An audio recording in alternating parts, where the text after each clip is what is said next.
Welcome to the Gaming Trend Podcast, the official podcast of GamingTrend.com. My name is Anthony Shelton, and I am joined by David Burdett. Hello there. And Noah Rigsby. I like the mind trick. For those who are watching the little Jedi mind trick, the hello there, Jedi. I like that, Dave. Oh, yes. There we go. That's why I do that every week. Hello there is Obi-Wan General Kenobi. Yes. That's why that always happens. In this podcast, we talk about the latest games or the latest Obi-Wan Kenobi intro. We also get our hands on games in our backlog we should have played a long time ago and games you absolutely need to play. We also squeeze in news. This week, I played Diablo 4. So I'll let the fellas ask me anything about that. There's a lot to cover. I don't even know where to start with that. So Blizzard gave us a lot. So there's that. I also checked out the Pachimari event, and so did Noah in Overwatch 2. So we'll give our reactions to that, and we'll also get into some news stuff. David doesn't have to hold down the podcast today. But before we do get to starting, I do have to interject just for a moment. Mere hours after we finished recording our last podcast, we found out the sad news that Mr. Lance Reddick had passed away. And I do want to say rest in peace, Mr. Reddick. We will miss you greatly. Still can't believe the man was only 60. Dude looked like he was late 40s. I mean, he looked good. Yeah. So it was definitely one of those high shock factor moments. I was actually driving and got where I was going, opened up my phone, and it had been an hour since that had happened. So that was pretty extreme shock value for me. So rest in peace, Zavala, Silence from Horizon, all of it. It's a sad day. Yeah, it was very, very similar, very shocking. The only other shocking celebrity death that affected me in a similar fashion was Kobe Bryant. That one hit, and Lance Reddick felt very similar as well. It's just, he's on social media, he's doing his thing, he's looking happy, he's looking healthy, he's doing his thing with the fans. Next thing I know, I'm on Twitter and I see on TMZ that he's dead, and that was rough. It brings you back to reality that tomorrow's not promised. So but yeah, it's a tough loss for sure. I have a thing I'm going to put up on YouTube tomorrow or this weekend as I have time on something on Lance Reddick as well. So Noah, yeah, he's a sweetheart. Everyone who ever worked with him had nothing but kind words, and being so avid at Destiny as I am, grew up with him a little bit in his past years with him being, air commander and stuff. And I guess the reason why it hurts, especially me so much, because not only was he, the voice of our leader in the game and stuff, but he played the game. He loved the game just as much as we did. Someone found out on his Bungie account or whatever, he was playing Destiny the night before he passed. And so to see someone who is that involved and beloved by so many, it really hurt. One of the few celebrities where, you do feel it does impact you, even though personally never met the guy or interacted with him. He is always our commander. Agreed. I mean, I only really know him through Zavala. I don't really watch too much TV or movies, so I wasn't really familiar with his work there. So I felt like, he gave Zavala a certain connection with all of us that I'm not sure. Maybe another voice actor could, but I felt like Lance Reddick almost became Zavala, in that sense. Like, he did such a great job. He loved doing it. And I think that's what hurts. you know, as fans. He respected the craft of voice acting. He respected what it took to be Zavala in every conceivable way. So yeah, that one hurts. It hurts a lot. So thank you for bringing that up, David. Thanks for blindsiding me with that, dude. I was like, I was crying on the podcast. Was not on my bingo board of the night. Yeah. Well, you know, it's always tough to pivot from those kind of things, but we're gonna pivot. Rest in peace, rest in power, Lance Reddick. I'm sure he would love for all of us to, you know, continue enjoying, you know, what we do as we celebrate his life. So, with that said, again, no easy pivot. Let's talk about some Diablo 4, because that was a big thing that happened this past weekend. And I was impromptu tasked with writing the impressions on it because Ron was at GDC and he's a big Diablo guy. I actually didn't become a big Diablo person until Diablo 3, believe it or not. I didn't have access to a PC growing up where I could play Diablo 2. So I missed out on that. And by the time I got to Diablo 2 Resurrected, I was like, this feels a little too dated for me. And so here comes Diablo 4. And at this point, I've played a lot of Diablo-inspired games, other, ARPGs and whatnot. And so not only with Diablo 3, but Diablo 4 just felt like, okay, yep, this feels really, really good. So I'm going to let y'all ask me anything because I don't even know where to begin. Noah, I know you like Diablo, so I'm going to let you go first. Maybe you'll hit me with the question that'll just get me flowing. I appreciate Diablo. In that it feels like the game that will be right up my alley. I haven't actually played a Diablo. I didn't have access to it or a PC or anything like that.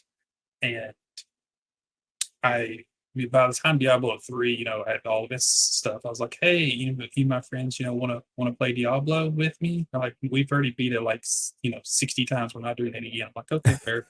I'll wait till the next one. Yeah. So my question is, so you play Diablo 3, gameplay wise, what is the most significant difference in 4 versus 3 so far that you've? That's a good question. In a lot of ways, it feels it's still Diablo, right? So you could tell it definitely takes the roots from Diablo 2. So we'll start there. It brings back quick action, quick decision making, mobs just all over the place. And so feel wise, it doesn't feel different. Like if I popped in Diablo 2 right now, like it wouldn't feel different except for the fact that I'm using a controller, whereas in Diablo 2 originally you couldn't. So I would say it just the action feels more refined to a degree. All of it, from just pressing the button, from watching the animations, to the difficulty balance, to the loot drops, all of it feels ready to go, which is not something that could be said when Diablo 3 dropped. It didn't feel quite ready. Like it felt good. It felt polished, but it didn't quite feel ready to go. The loot drops weren't quite right.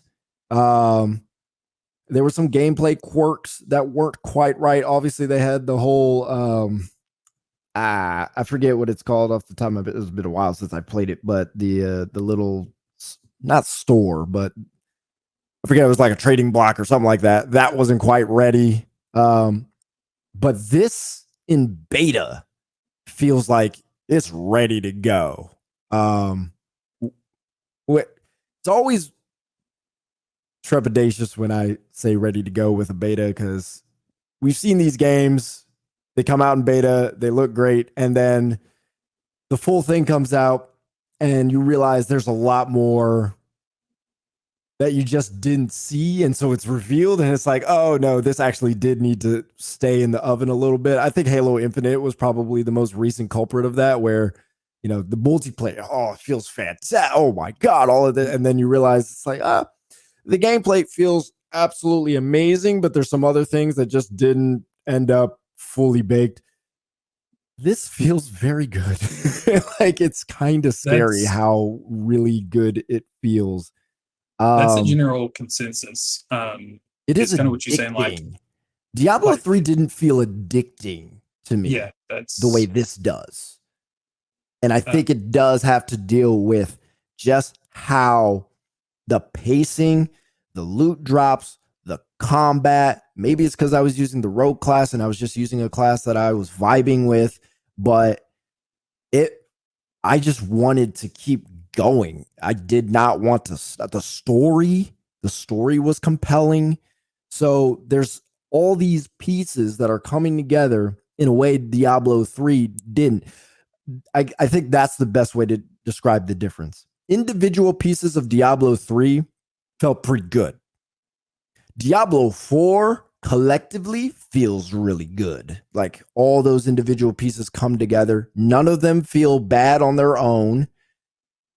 And then they come together and it's like, man, they have put work into this to combine the freshness of Diablo 3 and the history of Diablo 2, like what people want and feel from that. So tone, Diablo 2, pacing, I feel like Diablo 2, loot drops, Diablo 2, and then kind of the ease of play, kind of the ease of access with the skill trees and things like that. Very Diablo 3-like. So it's easy to get into, still has depth. But yeah, it meshes well. Sorry, I got going and I interrupted you, so go ahead. Oh no, you're like, it's funny, like there were certain things that you said, I'm like, oh, he's gonna like that because I have a question that's gonna detail that specific thing he said. But so yeah, David, do you have one? Yeah. One of the biggest things for me, and I actually played through all of Diablo 3. Obviously a ton of fun to play co-op and everything, but it often felt like I could kind of leave the story behind, if that makes sense. Yeah. Like it was there. I just never felt the game felt so good. It was just like, well, I just don't care. Like, it wasn't really, didn't feel super well developed to the point where I just, okay, I need to engage with the story. It was just, okay, I want to go through, I want to beat this, I want to do this stuff. How have they gone about, in your impressions, you've talked a little bit about the story. How have they gone about making that something that you want to engage, you want to know what's going on behind it, all of this? They're telling a good story. So it's a story of intrigue. There's mystery. There's some moments where they explicitly like tell you what's going on, but I feel like it's minute details compared to the overall arcing story. The dynamic between Lilith and Inarius is fascinating in this game because like, obviously they've always had beef, right? Like that's kind of the premise of this whole thing. But there is a way, I can't even detail specific elements, but there is, the way they're telling it lets you understand you are this cog in this huge machine of, like, we're humans, we're doing our human things. Some people are into Lilith now while Lilith is trying to coerce them into sin, and Arius, he's trying to get back to heaven and do all this other stuff. And what's our place as humans? Like, how are we supposed to exist while this is going on? Do we have choice? Can we make our own destiny? Are we simply subjected to this life until this eternal war is over between these two? Some people don't even know the extent of this eternal war that's going on. And so you have these different things, and then these different characters are introduced. They are not aware, or they are aware. And it's compelling to see what they're going through and their involvement with this whole thing or the discovery of their involvement. Again, you only get to play Act 1, so there's still a whole lot to be uncovered. But I felt enough of it was fascinating enough to be like, okay, like I want to see what goes down with Lilith and Narius. It even at the end of Act 1, it's definitely seeming like Lilith is getting her way. And Inarius hasn't quite figured everything out yet. So there's just enough meat on that bone where it's like, ooh, okay, I'm chewing on this. The flavor's good, but I need to know more. So Yeah. they don't beat you over the head with a bunch of cutscenes. There are some, but I feel like the cutscenes that are there are placed in very good places. I feel like the writing for the main story is good. NPC writing is like, okay. Like it's hit or miss, with NPC writing. That's super difficult to create a just millions of words in an interesting way. But I think the intrigue between Lilith and Arius, their broken relationship dynamic, and then where the humans fit into all of this and how we can impact this whole thing is interesting. Because then, there's a part of me that's like, man, like, because you have people questioning, like, is Anarius like truly good? And so it's like, oh, okay, there's something there, like this angel who's supposed to be opposing Lilith. He has selfish ambitions, and people recognize that. And so where does that go? Right. So I think the story is telling itself, and it draws you in. Cool. Yeah. I mean, Diablo 3, like I said, it didn't really grab you at all. So just the fact that in a single act it's managed to grab you in 4 is a good sign of things, at least. Yeah. I'll preface it by saying I could be easy, like in terms of like storytelling. Maybe it doesn't take a lot to grip me, but I am. So, yeah. But it seems like you felt similarly to me with Diablo 3, at least. So that at least resonates with me. That's fair. Noah, what else? So I'm a big gameplay guy. From what I've seen, with density, enemy density and stuff, it looks pretty good. How is the not only enemy density between like ads and some of the beefier enemy types, but how are the enemies movement systems? Like, is it complex with their attack styles? Is it just kind of like repetitive? How overall is enemy combat? Like, do you feel engaged, or do you like, oh, these like enemies all have the same exact attack styles, or are they just mob towards you? There's a lot of mobbing towards you, but again, it's paced very well. So you'll be going through a dungeon, and you'll find sections where they do a lot of building up in dungeons, and so you'll have these moments. You're in the dungeon, and depending on what dungeon, they might just go and just hit you with a couple of big beefy enemies, right? And you got to take them down. And then you move further into the dungeons, and then it's some beefy enemies with a few mobs.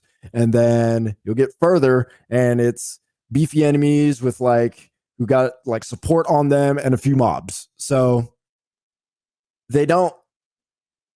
I was kind of surprised after I was done with the beta that I never felt like I was just inundated with mobs and they're just giant hordes the whole time. Like a lot of games will do that, right? Like that's how they increase the difficulty. They just throw more stuff at you. They don't really do that in this. They'll throw more stuff at you. Don't get me wrong, but they'll mix it up. So you'll have just like 25 enemies just come bum rush you, and you got to figure out how to deal with that.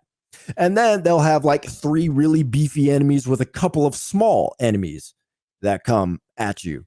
And then it's just like they'll have 15 enemies with one beefy enemy and like one support guy that's trying to hit you from the distance, right? So you'll have these different scenarios where you have to react differently the whole time. So you're not going through and resolving fights the same way. You're not going through and just dealing with the same mobs attacking you the same way and you running the same way. You know, you have to consider a lot of different things.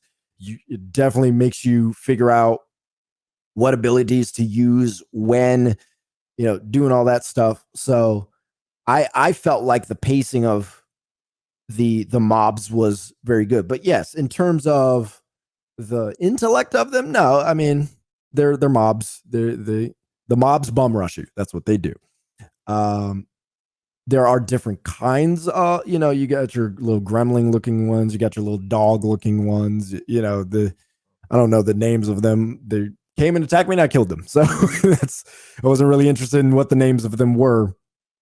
But essentially, you know, the close quarter mobs, that's what they do. They bomb rush you as close quarters. And then you have your triangle of stuff. You got close quarters, mid range, long range. Thank you for putting that up. So that's basically what you got. I'll fast forward more into the dungeon. There we go. The Forsaken Quarry. Yeah.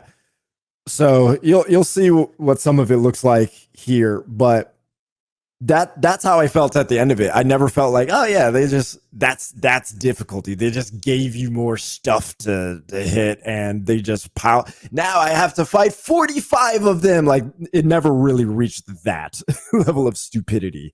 So it felt fair. It felt difficulty. By the way, I did play it on the hardest available difficulty that was available. It was veteran.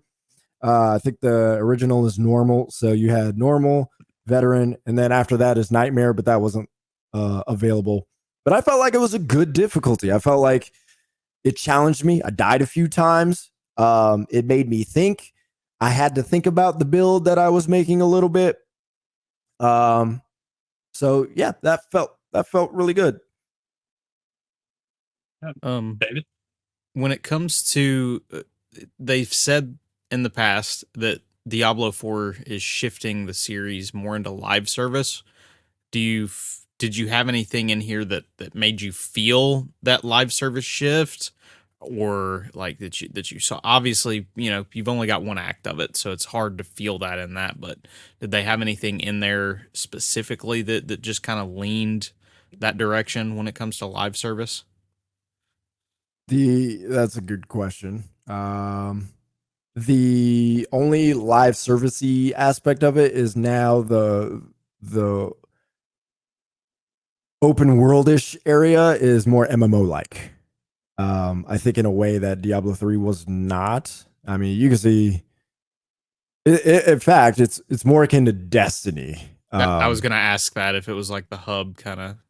Yeah, but it's beyond the hub. So now you can like travel through the world. Like even before I entered this this dungeon, there are you're just in the world. You could travel. It's pretty big. It's a decent sized map. And you see other people doing different things. There are live events that happen similar to what happens in Destiny or World of Warcraft or things like that. And I felt like that was an interesting piece to add because there was only one time where it happened. I don't know why, but there was something happening and I could hear from coming from direction like, oh, somebody's attacking something. Let me go over there and see what was happening. And there's an event going on. So I felt like it fit. It felt like it belonged. Okay. But as far as live service, and I assuming we're also talking season passes and battle passes and different things like that, I didn't see anything like that. Everything that was available felt like this is just the game, and there's nothing to buy. I couldn't find a store to even try to peek at. So this was Diablo 4, the game. No microtransactions, no store or anything like that. I don't know if they're going to open stuff up like that. I would assume weekend. eventually it'll open up, but I would assume it Well, won't be till launch. Yeah. I just don't know if they're gonna like update anything and you'll see like a locked tab for a store or something. I don't know. But Gotcha. yeah, everything available was just the game. So I didn't even notice I was playing, online until I was in moments where I was online. Yeah. Well, that's a good thing. That's honestly exactly what you want to see. Yeah. So like here, like spider mobs coming at me. They're doing their little poison attacks. Meanwhile, I got the brutes throwing spears at me. So, I got these slow guys coming at me. You blow them up, little spiders come and try to attack. So there's different stuff that happens. I believe, was it level 25 that you got capped at in this beta? Yep. The 25? Yeah, I think I'm at 15 at this point right now. Are you far enough, like, or did you get far enough into any type of builds? Like, how is your impression of the build crafting? Because I saw a skill tree, and I like me skill trees. Same. How does all of it feel so far? So the skill tree is interesting. I'm gonna have videos about all this specifically on YouTube, but the skill tree, it feels like a roadmap more than a skill tree. So what you'll have, I'll just call them diamonds for now. So when you start your skill tree, you have 3 different diamonds you can choose from. One that basically gives you different abilities with your basic attack. Another that gives you a long range attack. So in mine, I chose throwing knives, but I could choose a bow as a rogue if I wanted to. And then you can choose different things that you want to do with those abilities. So if you chose the bow, for example, there are modifiers you can have that do different things to deal more damage or add some sort of AoE effect with the bow. Same thing with basic attacks. There are different modifiers you can use that buff up your basic attack so you can do different things. And then you go down the tree a little bit. As you earn more points, you unlock a different section. And so a different section will give you something like core abilities, which are more or less passive abilities or abilities that use energy. So the little purple area, that's your energy. So you see on my Y, that's an energy attack. So that section opens up, and then you can have modifiers that buff up those specific things. And then you open up another part of the tree. Now you're getting into more like special attack type of stuff. So stuff that has cooldowns. So one of them is like subterfuge attacks, or another one that unlocks later are imbue attacks. So that's stuff that you can equip your weapons with, like poison or ice or something like that. Subterfuge is more so like sneaky strikes of, so make yourself invisible, do a quick strike, stuff like that, very ninja-y type of stuff for the rogue. So you can choose that section. You can choose imbue section too. And then they have modifiers for those as well. And so that's about as far down the tree as you can go. Pretty much. There's one more section you can go. I didn't choose to use anything because the build I was creating was more along what was using for subterfuge. And what it felt like was you're not really building much with the skill tree.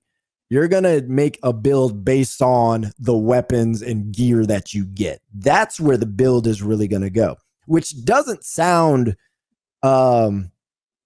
new. Like if you play something like Borderlands, right? Like the weapons you get influences, what your build looks like. Kind of Monster Hunter-y to a degree as well. Yes. And so, but in something like Diablo 2, people would say Path of Exile. I would say also Borderlands. You can make a build strictly based on the skill tree. I don't feel like you can do that quite the same way in this game. partially because the amount of slots that you have, partially because there's not a lot of creativity you can have with it. It seems like what's there, the modifiers that exist, you go further down the skill tree, there's not a lot of things that connect with other things further up the skill tree. So the further down you go, it just seems like you're unlocking more stuff that allows you to do more stuff, but it doesn't always connect precisely with anything above the tree, if that makes sense. Does that make sense? Yeah.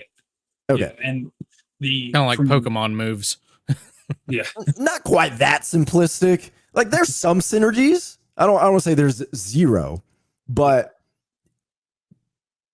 and like usually when you, oh yeah, go ahead.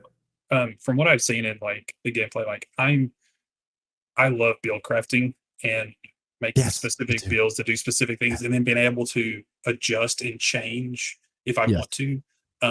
And it seems like a lot of games either do it like through their skill tree, where you have, you know, flexibility and variability, or, you know, the perks on the armor or mod slots on the armor. And so with it being more on the armor and stuff, uh, this is just another question. Were there loadout options? Like, could you save a specific loadout? Like if you had this select armor set that you were wearing that had, you know, this synergetic list of perks and stuff, and then you had a separate set, can you swap out those intermittently, or do you have to individually save the armor and swap out each time? Yeah, I didn't see an option for loadout swaps at all. Okay. That I'm not going to say it wasn't there. Maybe it wasn't there for the beta, or maybe I just didn't notice it. There were some things that were locked, like the Paragon board, for example. Have no idea what that looks like. You could see it there, unlocks at level 50. Have no idea what it looks like. So stuff like that. So that could have been just a user error there, and I just missed out. Wasn't really looking for that. But like with the skill tree, like I'll refer to Borderlands because I'm like heavy in that, but I also know it's Diablo inspired. So like you can choose when you're going down, you select different stuff from the 3 skill trees that has. Borderlands has 3 skill trees you can choose from a character, and all of those you can put points into different areas with the intention of, ooh, that looks like that could match with this. That looks like a good idea, even though it's in a different skill tree.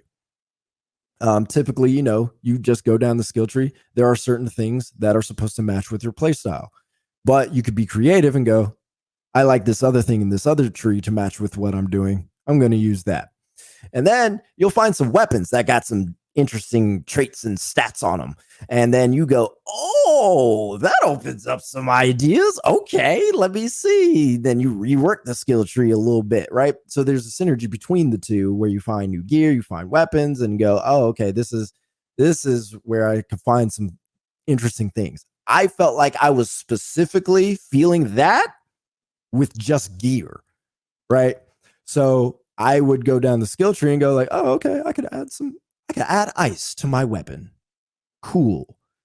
But then they would mess up one of the build options I was already using simply because it didn't match up, or I had to use a slot, or the timing of everything wasn't working. So like what I was doing here, like there was this very specific, like, what first thing I had to do was this, which procced this thing, and then I could use that thing to, you know, so like there's a lot of different things that were going on with that. I wish I remembered exactly what it was off the top of my head so I could explain it, but you know, you all the loot people and skill tree people understand, you know, sometimes you got to do things in a certain order to get the max power out of something. So we get that. That's so what you're I was telling me is toward. the loot grind is going to be real. It's always been real in Diablo, but man, it's going to be real in 4. Oh yeah. Yeah, I felt the loot drop rate was good too. This is, I think, my first legendary that dropped right there. That didn't happen until level 15. So to me, that's nice. That's good. Like I don't want legendaries dropping all over the place. I think I found 4 legendaries total in the amount of time that I played. So no uniques, didn't find any uniques at all. So, and yet the world level grows with you. So there's not sections of the world that are level limited.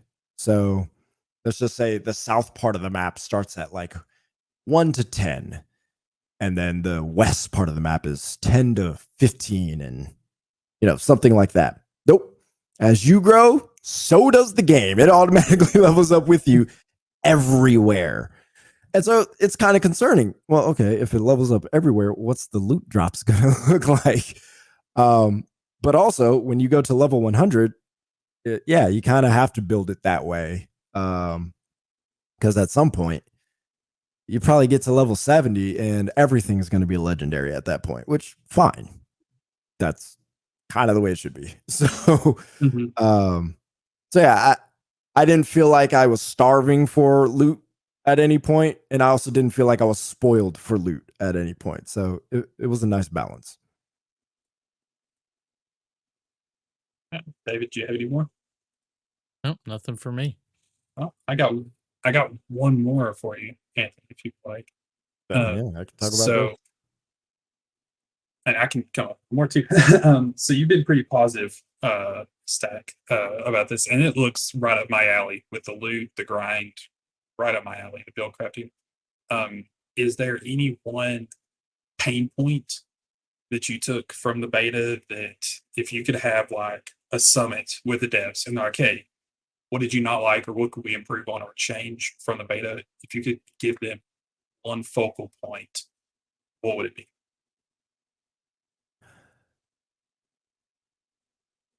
Nothing. Like there's nothing huge. There was nothing huge. There was literally nothing huge. I do have some things that I don't think worked as well. Certain dungeons are set up to give certain classes items. In this beta, there was only one dungeon for the rogue. This is the dungeon right here. I found 2 druid dungeons, two necromancer dungeons, and then I forget. I think 3 barbarian dungeons, something like that. But basically, there's these dungeons, and they have specific items that unlock for those classes. I don't know if I, as a rogue, completed the dungeon, that item unlocks if I decide to use our barbarian, like I have access to this thing. But basically, they are passive. They are passive skills that you unlock. And so, to me, feeling like I'm going through these dungeons solo, because at this point I didn't play the game co-op at all, I felt like I didn't care about doing those dungeons. So that felt not great, because it was like, well, why would I go through this dungeon if it's going to have a necromancer item? Like I get nothing out of this besides experience. Maybe I get some loot drops, but I don't want to do that. So I don't like that.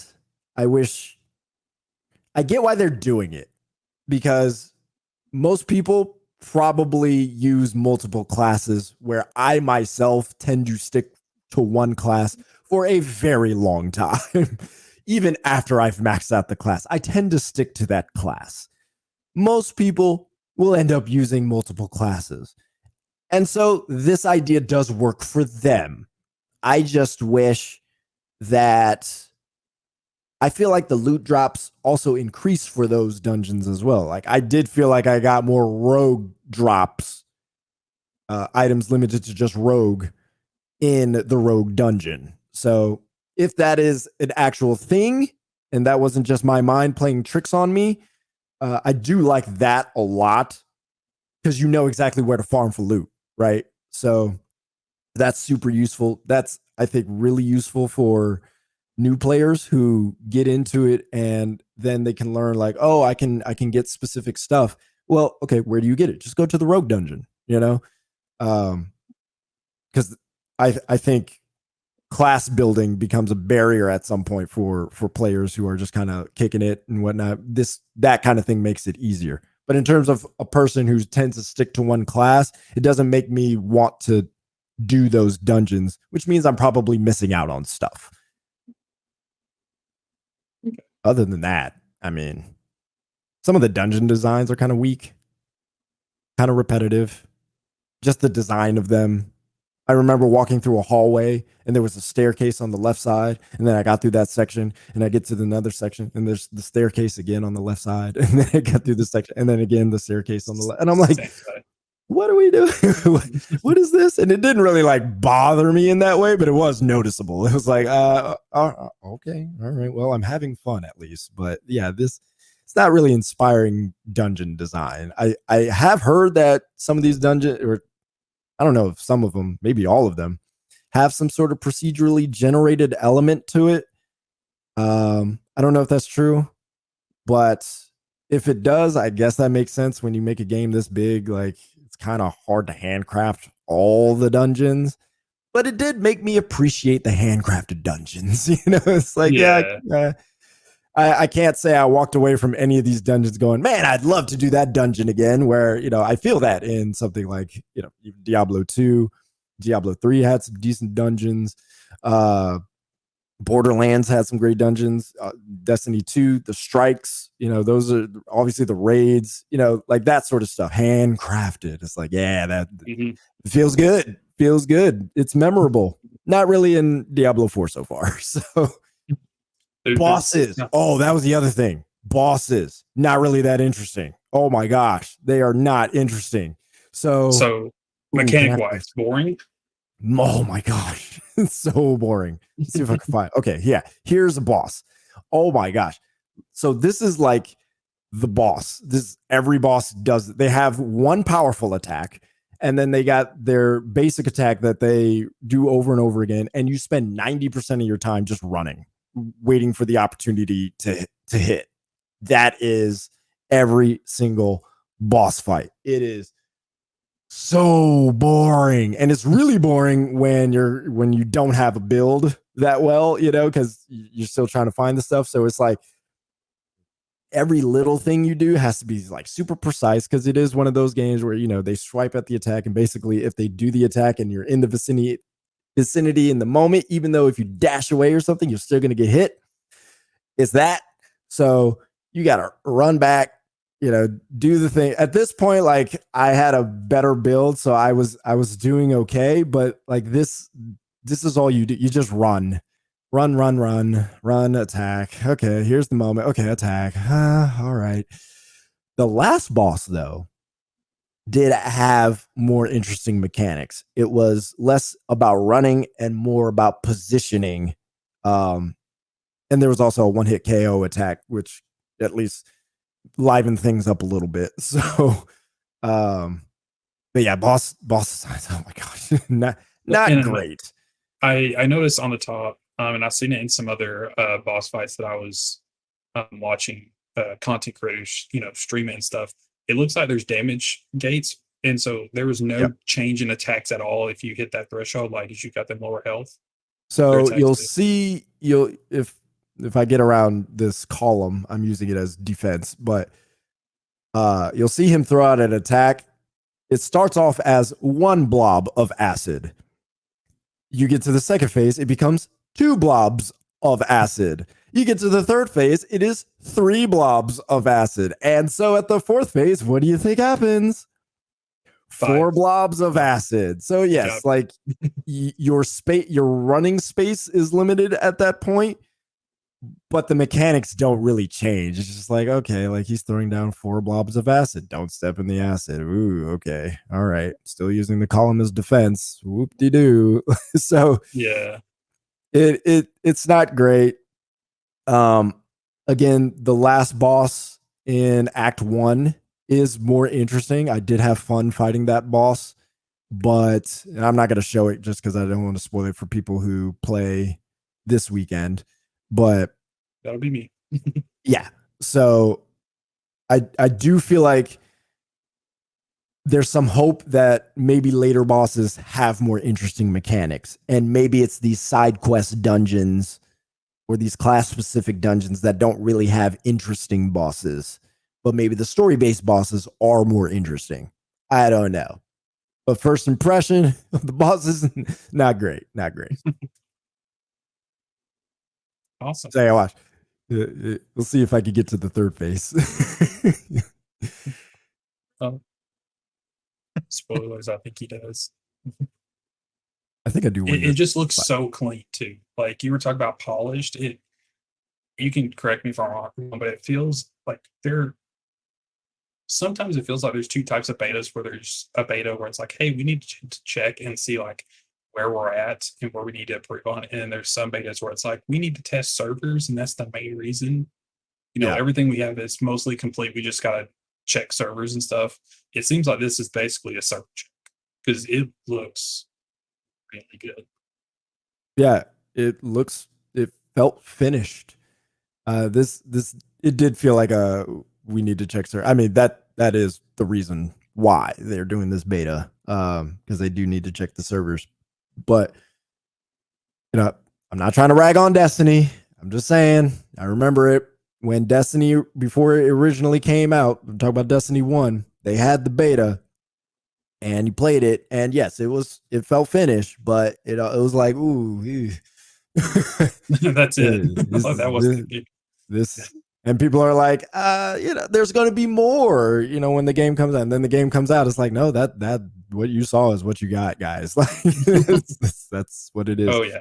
This is definitely what you're seeing here is what we're going to get. There is no question about it. It's just very, very good. Yeah, I'm excited to go sit in queue for 6 hours waiting to get in whenever the open beta goes live. Yeah, man. It's great. At least you are aware that you're gonna sit in line. There were so many people who were like, "Oh my gosh, I can't believe I took the day off just to sit in line all day." It's like, dude, it's like going to a concert. Yeah. It's like you know what you're gonna get. Like you don't pay for a concert with thousands of people converging on one area and expect no lines. Yeah. Like that's technically that's not how that works. Yep. Very, very silly. So did you played the rogue class? I did, yes. Correct? I was watching Glad play the sorcerer, like magic class, and he got a pair of boots that gave him just constant health regen. Okay. And he was just running through ads, and when the ads would attack him, he would do like an AoE damage effect. And he was just running through, and he got to the point it was so broken that he was out healing the damage that the ads and even the higher end mobs were dealing to him. And so he was just standing there. Okay. And was there anything that you got so far that seems like he could have that potential to be just absolutely bonkers if you spec into it? That doesn't even sound that bonkers, like, because they're just ads at that point. Well, he was doing like even beefier targets. Yeah. Even with beefier targets, like I got to a point with the rogue. Maybe rogue is more of a squishier target, but I definitely got to a place with the rogue where I could stand in a place, take some damage without even recovering damage, and just obliterate mobs in like one hit with a certain attack. So yes. The answer to your question is yes. That's what I like. I like it. It is possible. It's like figuring out that one build that can just break the game. I love trying to figure out those builds. So. Yeah. So like if you look at what kind of stuff exists, and this is rare, right? So you'll see stuff like 6% damage to close enemies. Great for rogue, right? Critical strike damage, vulnerable damage to close enemies. So like vulnerable, for example, there are some spots on the skill tree where you'll get an advantage with vulnerable. So that's something you want to take advantage of. But then there are other things on the skill tree that are there, and you don't see a lot of synergy with those things. So it's that kind of stuff where it's like, Like there's a shift mechanic with Rogue where if you strike an enemy, you can move through them. And there's a modifier where if you move through them 5 times, like move through 5 different enemies, the next attack dazes the next enemy. Interesting sounding mechanic. Didn't turn out to be very effective because you do fight a lot of mobs, so it's kind of useless. But there's not a lot of things, I will say. I won't say there's nothing, but there's certainly not a lot of things that synergize with that kind of mechanic. Even though it's not a named mechanic, it is something that you have. And I didn't see any weapons, any gear, jewelry, anything that could synergize with that particular mechanic very well. So that's where I feel like the skill tree is more like a roadmap than a tree. It's like, we're going to give you some options, but those options are going to be set in a way where you don't have to really think too hard about how they synergize. It's kind of already there for you. If you want to think a little bit more, think about what gear you're equipping. Would you say that the, I guess, skill that kind of just enhances certain abilities, and then you spec those abilities in your gear through your build crafting? If that sentence made sense, I don't know if it did. In my head, it made sense. You're asking the skill tree. Your gear is what seems like, just from my impressions, the main tool that you'll use for build crafting and playstyles. Yes. Is that correct? So in one is sense. the skill tree. So for example, like if I decide to run imbue where I do AoE damage, or not AoE, but dot damage to enemies, that starts from the skill tree. So you go, I want to create a dot damage rogue where I have poison, I have ice, and I have whatever, poison and ice. And I want to make sure those, when I hit, like that dot damage goes quick, it hits hard, and I don't really have to work that hard. I can hit and run. You know, that's the style of play I want to do. So you start there. You pick different things in the skill tree that do support that idea, but then everything else after that, it's all gear and weapons. Okay, that makes sense. It looks good. Man, I'm gonna. It actually looks good too. Like graphically, it does look good. I don't know. There's some fools out there who'd be like, it barely looks better than Diablo 3. I'm like, what are you looking at? Oh my goodness. Yeah, like the lighting is better. Like people talked about they wish the camera were pulled out. I'm like, it looks good because the camera's pushed in and it still looks very good. Like that. Yeah, I don't know if you guys actually put that together, but you know, it's like, yeah, they're showing it off intentionally. I do find it interesting you can't pull the camera out a little bit more, but it doesn't bother me. That's not something. That was whatever. Anything else? No, I'm just ready to, like I say, sit in queue, and then the next day I'll get in and be asleep because I missed it. The usual.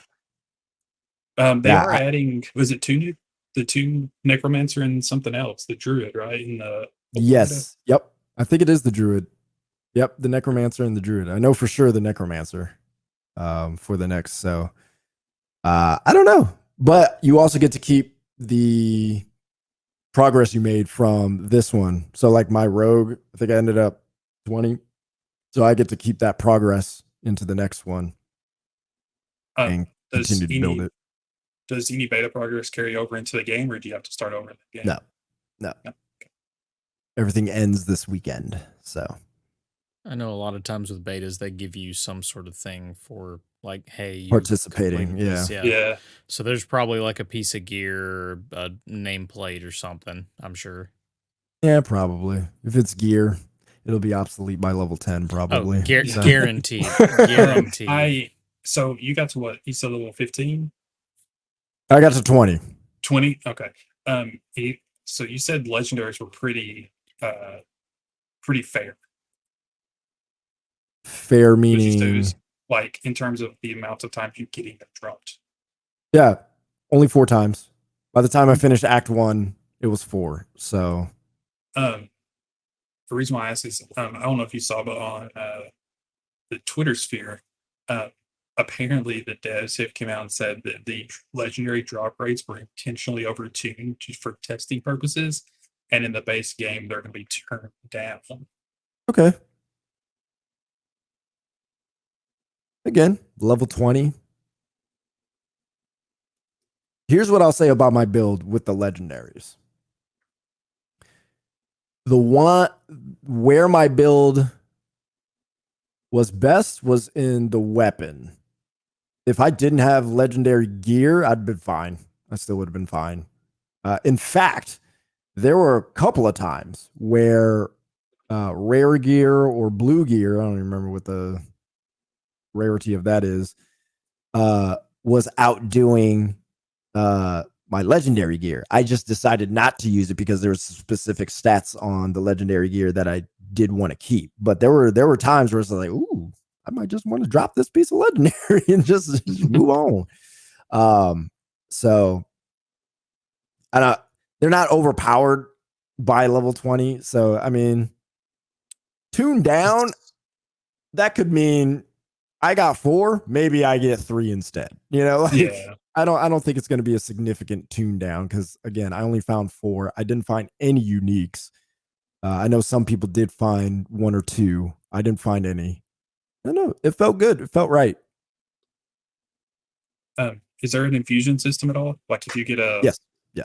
Okay. There is. Yep. You could take one trait off of a legendary and put it to another piece of gear that you are using. Yep. You can absolutely do that. Gems you can place into certain things that have sockets. I think once you put in the gem, you cannot remove it. So there is that. I was trying to figure out if I could remove it. I couldn't. So that is a thing, still a thing. Yeah. I think I covered a lot. Yeah, like I said, it looks. I'm excited. It definitely seems like a game I'm going to sink lots of hours and time into. Yeah. Have any final things, David? No, it seems like we covered a whole lot with it. So all right. Sounds good. Well, that's Diablo 4. Play more of that this weekend. So Noah, we can definitely play. I will be on. I won't be on all day, but I will be on for sure. Wait for me. I'll be in queue. Well, I won't be playing until Friday night, and then Saturday I'm gonna drop 4 hours into it, and then Sunday is gonna be a free for all. So yeah, I'll look for you. Ron's gonna be playing too. So yeah, this is gonna be a thing.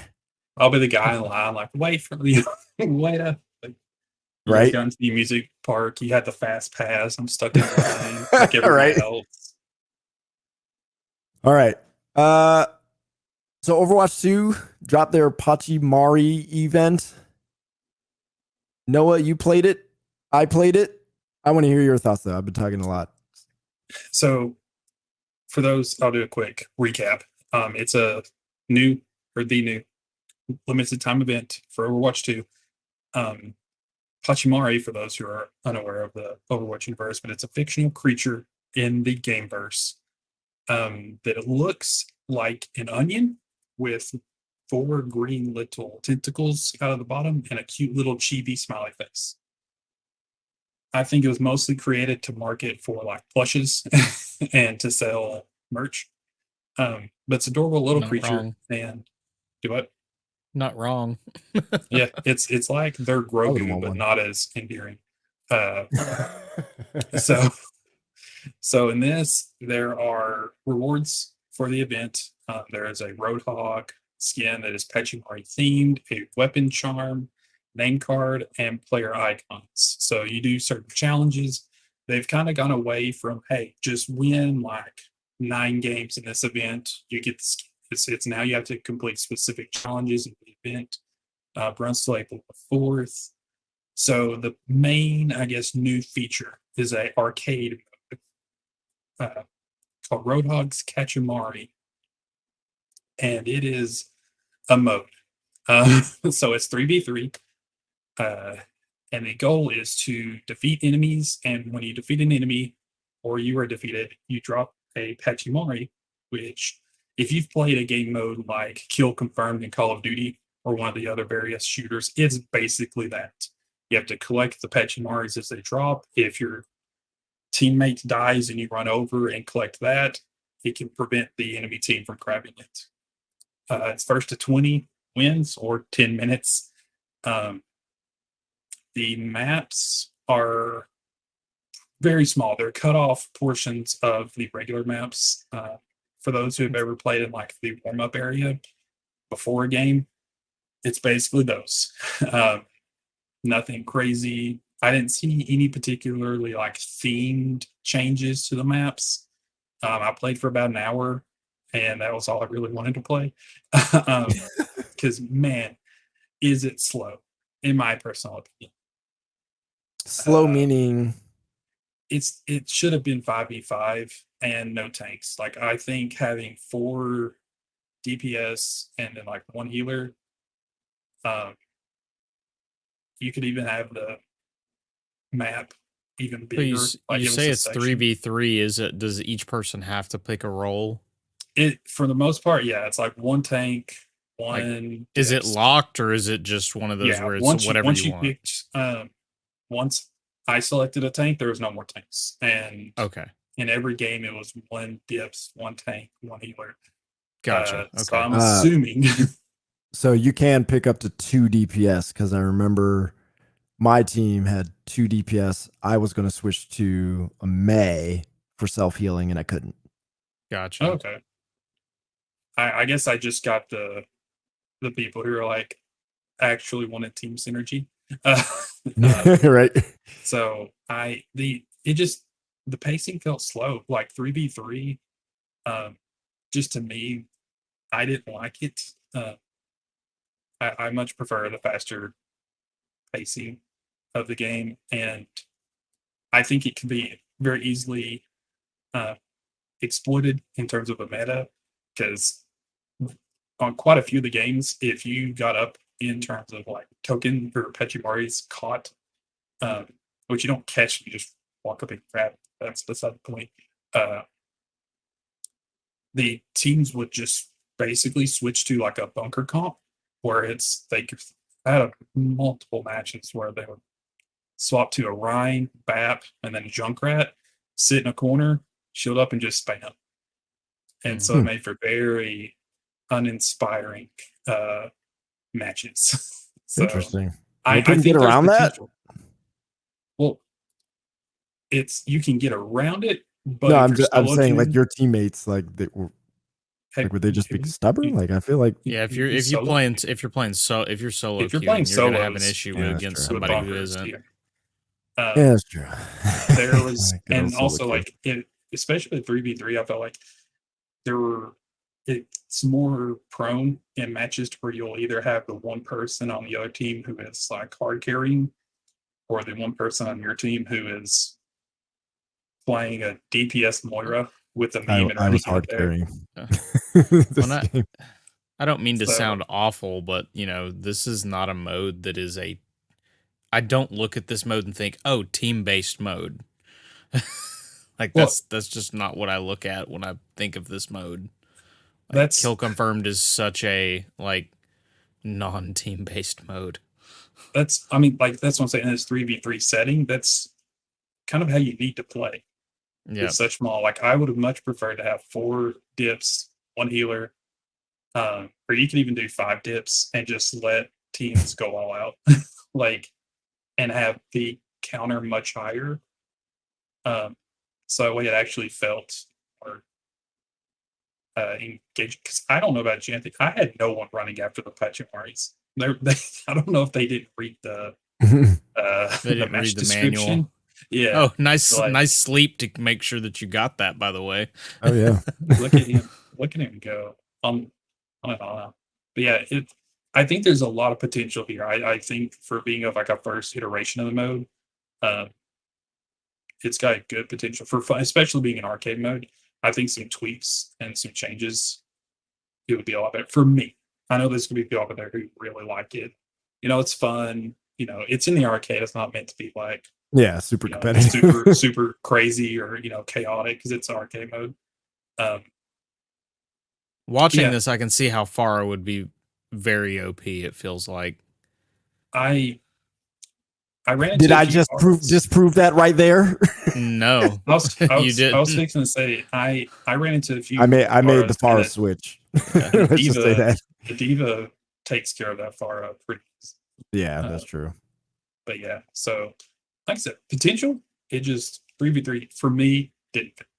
It was a little too slow for me. But I like fast paced game modes. No, that's fair. Yeah, that's why you switched to COD. Yeah, that's right. No, I loved it. Honestly, I'm complete opposite. I absolutely loved it. I loved that it wasn't fast paced. I liked the tension. I am one of those people.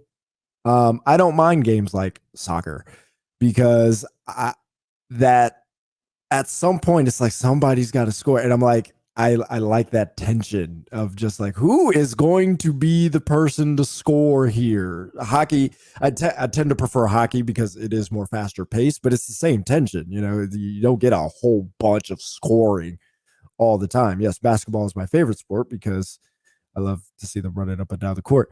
But I was trying to remember the lyrics, but I couldn't. I'm glad you came in clutch on. But yeah, that's a very fast-paced game. But that's what this tension brings, because we were down 14-8 and we end up coming back and winning this game. And part of that is a little hunkering down and playing better, playing that bunker. Yeah, but I mean, we're bunkering. I'm rocking Ana and whatever else my team is running, Moira. So like, I mean, the back and forth that's available through this is a lot of fun, because at some point now with me, I think Overwatch has always fundamentally been about switching. Okay. Mm-hmm. Yeah. So the other team is running something that is obliterating you. All right, find a counter. Figure out how to get around it. That's what I've always felt Overwatch has been. And so this feeds into that a whole lot. Like, this is, all right, they got this Pharah. All right, somebody picked Soldier. Yeah, I switched to Ana because of the Pharah. So I was like, y'all ain't dealing with the Pharah. This Ashe isn't really doing very well against it. So let me help out and deal with this thing. And we ended up winning, because we made the proper switches. I'm confused at why they kept flanking too. Like those one-on-one flanks were not working. Because I was honest with the Reaper thought, I'm gonna give this Ana some problems. But those look like my teammates. Are you sure he wasn't playing me? Maybe. Who knows? But those kind of opportunities for an arcade game, I was like, wow, this is like the best arcade game I feel like they had. Like, CTF was fine when they first came, and I was like, all right, CTF is all right. TDM, I've never felt like Overwatch fit with TDM. It doesn't fit at all. Free for all, TDM doesn't work. This feels like it actually works. It's not perfect. I get that. And I figured there are some ways to cheese it. I hadn't discovered it yet up until you talked about the bunker cop with Junkrat. Yeah. Those three. Just pick those. Yeah, that's weird. I'm like, I feel like I'm like, okay, then pick Roadhog and Junkrat, bust that shield up real quick, hook them, and go to work. So granted, yes, I understand there's Baptiste, but my point being, it is one of those, because it's a small arena, there's only 3 characters. What you pick from the beginning can set you up for success or failure. Your failure to switch to different things can set you up for success or failure. And I love that. And I love that constant back and forth the entire map. This isn't working. All right, let me switch to something else. All right. This is working. Okay. Oh shoot, they switched. Oh frick. Okay. Can I keep this? No, nope. I can't keep this. Okay, they're not gonna switch. All right, so I'm gonna switch. So like that sort of thing. I love that. Like I just love trying to outmaneuver, outpick, whatever the case may be, the other character until it's like, yeah, I made you pick a character you ain't comfortable with, and I can stick with the one even though it's not great. Yeah, suckers, you lost. So I like that. Did you have? I don't know. And this, I actually just had a bad session. That's why I left a bad taste. My teammates and like the amount of staggering, like respawn staggering, was much more prevalent in this game. It felt like because there were only 3 versus regular gameplay. Like I felt like I was constantly 1v2 and 1v3 because I think that's probably your teammates because you got to wait for your team to come off a spawn, and they probably weren't. They're probably just throwing themselves in there.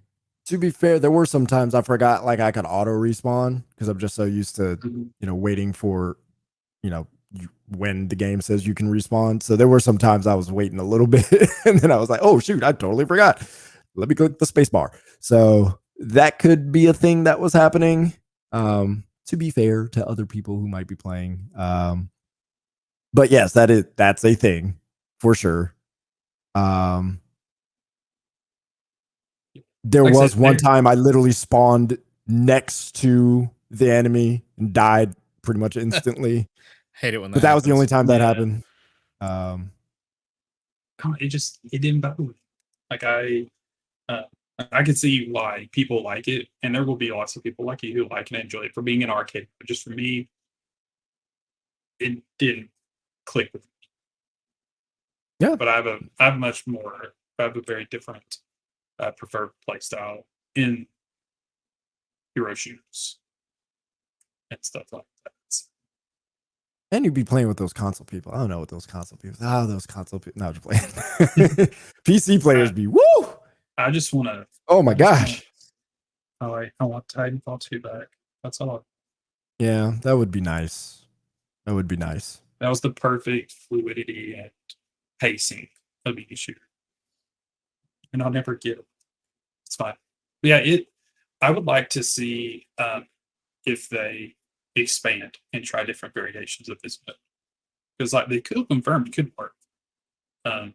I think so, yeah. I mean it works on a lot of other shooters. I would like to see if doing like a 5v5 format. Yeah, I don't know. Because I don't know how big you make the arena at that point. Yeah, that's the biggest thing. Yeah, how big the arena is, like how those comps come together. Because that's the key thing about Overwatch 2. Like it has to be something that allows for compositions to be made. It can't be just like, we're just gonna let you just pick the DPS and then go at it. That's what I want. I want to put my skill versus their skill. That's I get that. Lose. I do I'll get that every time sentiment because I'm bad. But yeah, I would just like, I don't know. I think for that game mode, it'd be kind of cool to have that set up. But it's a hero shooter. There's abilities that go into play and stuff like that. So yeah, and I think just the nature of Overwatch, like I do believe developers need to stick to the ethos of their game, which is why I don't think TDM works at all in Overwatch. It is complete opposite of what Overwatch is. But this one, where I think of all the traditional shooter FPS modes that they've put in, this one works the best. Like CTF is okay, TDM doesn't work. This kill confirmed. I think it works. It's not perfect, but I do think it works. yeah, I agree. It works. I would like a different, just personal. But yeah, I like what they've done though, and the skin's cute. Like it's a very adorable Road Dogg skin. So it is adorable. After they nerfed him into the ground, waiting on that rework. I soloed a Roadhog with freaking Kiriko. I was like, okay, this is bad. For that rework needs to come in quick. Yeah. I get perhaps at some point they will add this kill confirm mode potentially as a workshop type of thing, and maybe you could experiment with the kind of kill confirmed you want to see in Overwatch. Yes. 5 and ashes against each other. and I will That's what play I it with, want. I'll play it with you. Oh, okay. Well, then one question: would you allow ultimate abilities? Yeah, could you imagine Tim Bobs running at each other trying to get patchy parties? Like, if you code them to target the patchies, like the little cute things like that would be so funny. So okay, so you are open to a little chaos. All right, that's good to know. I'm an agent of chaos. So. Okay. All right. Well, that's Overwatch 2, the new event. I think it's pretty good. Noah thinks it's all right. All right. It's fine. I would, if I would be to play it again, it would be like to queue up with friends. Like, it's not going to be a mode that like I'm just going to go to be like, oh, I want to play this, solo. Yeah, that's so fair. I would go into it solo. I do feel like it's a challenge also, especially as a support player, but play it with me. Okay, let's fill out 2 spots and then see what happens. We got to do this. We got to do this. We got to record it for the people. All right, we got to let the people see it. They want to see me just unga bunga W key into a hurdle. Hey, fine. Let the people see. All right, David, what's the news? For news, we have seen that Redfall has been touched by some of the press. We weren't part of those press. But okay, what is kind of cool is everybody so far is saying really good things about Redfall. And I do feel like this is probably a game that you need to have in hand to make an honest opinion on it, which is one of the reasons why it being on Game Pass is such a good thing. Oh, I thought you were about to say, which is the reason why I got my hands on it right now. No, I'm gonna play it for us. No, but it is I think that it's such a good thing this game is coming to Game Pass because there's a good chance it can be discovered, and with it having this co-op, the co-op abilities and everything like that, you're going to have a lot of engagement in it. And I mean, I've seen everything from it's a game of the year candidate. Oh man, some of what they're doing in this game is just incredible. I don't necessarily think it's going to reach those kind of heights, but I do think it could at least be better than what everybody's saying it is. It's still one of those games, and honestly, it's just Arcane in general. Their stuff is very like, I don't know what it is until I touch it. Like that's just Arcane. Like for a large, unless you're playing a sequel, usually.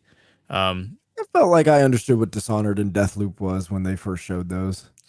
I did not know completely. Like Deathloop sound. Well, Deathloop we saw like at every PlayStation showcase I mean, if you didn't know what it was by the time they finished that up.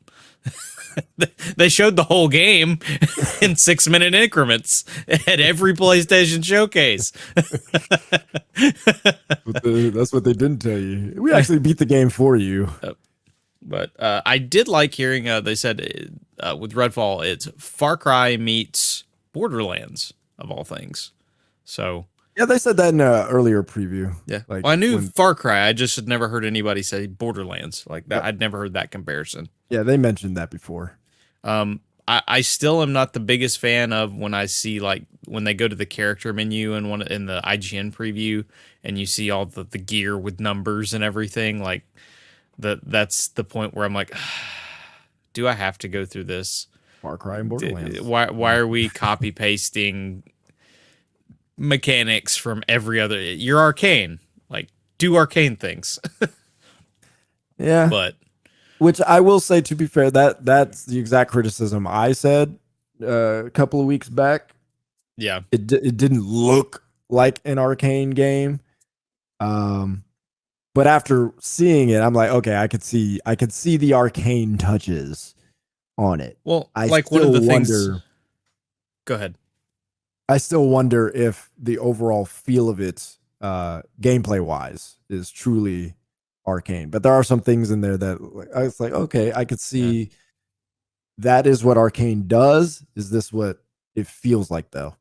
Yeah. Well, and as per usual, when you get 90 minutes to play something, that means it's heavily curated. Because the only play was at a specific event and all these, and everybody knows. I've talked about this with multiple people. Previews are always going to be on the glowing side. You're not looking to criticize something in a preview because it can change before launch. I'm not saying that a lot can change. Like, you go and preview Suicide Squad right now, core gameplay is not changing. If it's bad, it's just bad. But when you go into a preview, you are looking to be positive. That is just what a preview is. Because you can't make a final judgment in a preview. Yeah. I mean, I think a maybe more accurate way to say it, just for those non-media people, you're looking to see what the heck it is. Yeah. You know, like, so you don't want to go in like hypercritical. It's like, I don't even know what this thing is. Like, obviously, if it sucks. But at the same time, you want to leave room for it may not be this because I only played 20 minutes of, you know, like. Yep. There's a lot that can change in a game. And even if you play the first, like, I played Dead Island 2. I played 5 hours of it. And there's 20 hours of gameplay. I didn't even touch any of the projectile weapons. Right. Like, that's a huge part of the game. There's a whole lot of story that I played a good amount, but I still don't know about, so I can't make a final judgment on it. I can just tell you, you know what, this felt good. This worked well. So, we're going to get that with Redfall, especially with only an hour and a half in. But I did like some of the things that I was hearing, like, for instance, they're saying, like, I love and hate it at the same time, like vampires, you can kill them, but you don't full on kill them unless you get them with a stake. Yeah. Like, that's an arcane thing, and it's also that's an arcane thing. Yeah. like kind of thing of you're gonna make me think about this, aren't you? Yeah. Being able to use fire against them works, using electric traps, the UV light gun, but you got to make sure you go and break them before they shake themselves out of it, kind of thing. Like, those are the little arcane touches. I'm like, okay, you know what? I bet when I get to play this, that it probably does feel good. Like, I'm definitely not gonna. They've earned my trust, at least, in that most of the time when Arcane comes up with an idea or mechanic, I got that. I think all of, like you said, our worries have more stemmed in the fact of this.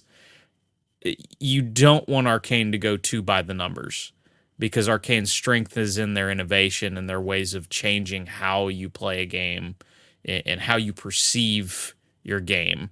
And this could still, it's only 90 minutes, still could be very by the numbers. We just got to get hands on and see how they're taking this. I do love that we're already hearing that they're already looking for ways to get rid of the always online component, which that always leaves me with, well, why was it required in the first place?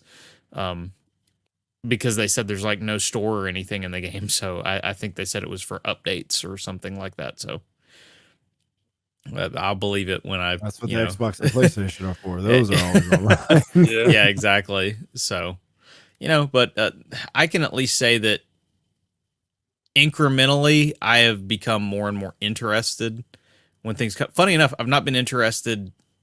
The trailers have not made me more and more interested in the game, but the actual things coming from people about the game, the directors, the people behind the game, as well as the previews, that's what's made me more interested in the game. Because I know we talked a couple podcasts ago of, this is supposed to be more Far Cry than Back 4 Blood. And then we saw another trailer and it's like, this still seems like Back 4 Blood, guys. And then it's like, preview. Oh, cool. I see a little more that I like. I find it funny that you can craft an 8-minute preview that is using a lot of like just really random footage, and I get a better look at the game there than I do in a gameplay trailer made by the company of what I should be looking for. Like, I feel like I actually saw more of the game in this 8-minute video of really chopped up footage. Yeah. It's interesting things happen when you don't try to hide stuff. Yep. exactly. Yeah, my takeaway from watching that is this is not a game that trailers well. This is not a game that shows well. This is, like you said, David, it is a game you have to get your hands on, because I'm looking at it and I'm like, this still is not selling me at all. I don't know what people are looking at and they go, oh my God, this looks so great. I was looking at the YouTube comments as I was watching the preview and I'm like, what are y'all seeing? Like, this looks like you're shooting something, you're in the moment, and then it's like dude freezes up. Now you got to go get close and stake him. I'm like, it just seems like unnecessary busy work. I get the idea. I get why that is a mechanic. I feel like that's just going to slow the pacing. I have no idea what this whole loot system looks like and crafting system is going to feel like, any of that. The fighting doesn't look great. I don't see the zombies, like, or not the zombies, the vampires So doing used a to whole zombies. lot. I know. So that's exactly what the vampires doing a whole lot. I feel like I saw 2 instances where the vampires, I said vampires, right? Yes. Where they actually did something that looked dangerous. So to me, at least in the IGN one, they look like bullet sponges and worse than the Division. So I'm like, I don't know what we're supposed to be doing here. And what I mean by bullet sponges is they're just standing around a lot. I know one of them was like a game mode. I'm not counting that. I'm talking about like the regular, like, vampires are coming at you, you got to attack them. I didn't see a lot of that. And so it didn't look exciting to shoot stuff. So I don't know what people see that they go, ah, yes, this is why I'm excited about this. The abilities look interesting. I'll give that. That looks good. Other than that, they talked about the weight of the gun. I can't tell. Sometimes I can tell. I cannot tell that there's any beefiness to it. So That's definitely a playing it kind of thing. yeah, but there are some games where it's like, oh yeah, I can feel that. I can see it. I can tell that gun's got some weight when you shoot it. Call it a Modern Warfare 2. Looking at this, yeah, that gun looks like it's got some oomph when you fire That is it. admittedly, in my review, best gunplay in the FPS genre. They know what they're doing when they build all those guns, how it feels, how it sounds, everything. Yeah, but that's my point. Like, even without touching, holding the controller, wielding the mouse, you can feel it. I can't feel it when I watch this. It does not feel. So yeah, I'm gonna play it. I want to like it. You say Borderlands, I'm in. But yeah, I don't know how long I'm going to be in. That's my question.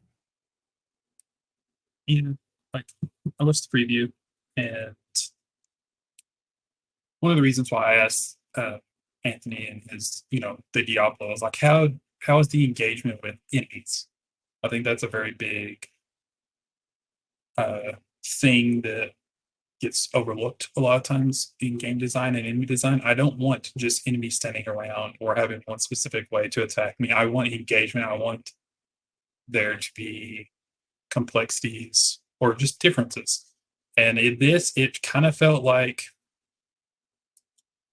in Far Cry, you kind of just walk up onto an area, you have enemies, you shoot them, and that's about it. Like, there's no engagement. The type of engagement was how we kill them, not how they're acting. Engagement versus us. I actually like the having to kill enemies specific ways when it works, because it adds a little bit of complexity to the game system overall. You can't just go through and shoot the whole time and just mindlessly hold W through a game. I didn't see a lot of uniqueness with they're vampires. They should be doing unique things.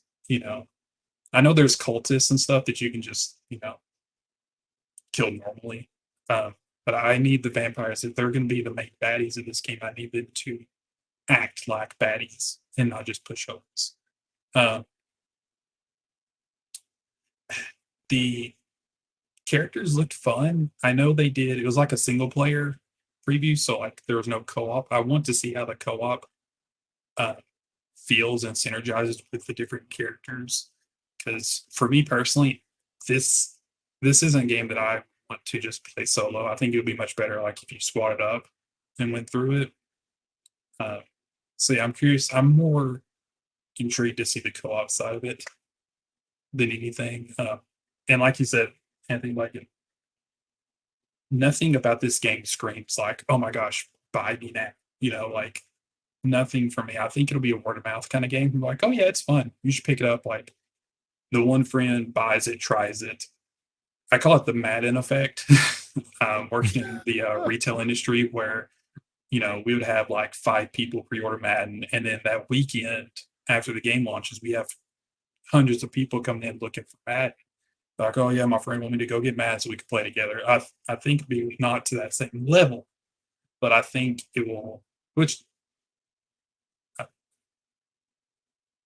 yeah. So I had a thought that just stopped. So You will get some of that with Game Pass. that's what I was thinking. Well, that's the biggest thing, and I think I said it when you were absent. Thank God this game is in Game Pass. We've seen the Steam numbers for things like Deathloop and Dishonored and such are as good as Arcane games are, as well as they review and are critically acclaimed. They don't do big numbers. The proof is just there. Like it doesn't sell a ton of copies. It doesn't have a ton of engagement. This being on Game Pass gives them a chance to be like super high engagement. And like you said, if it's as good as the previewers are saying, then word of mouth will spread really fast.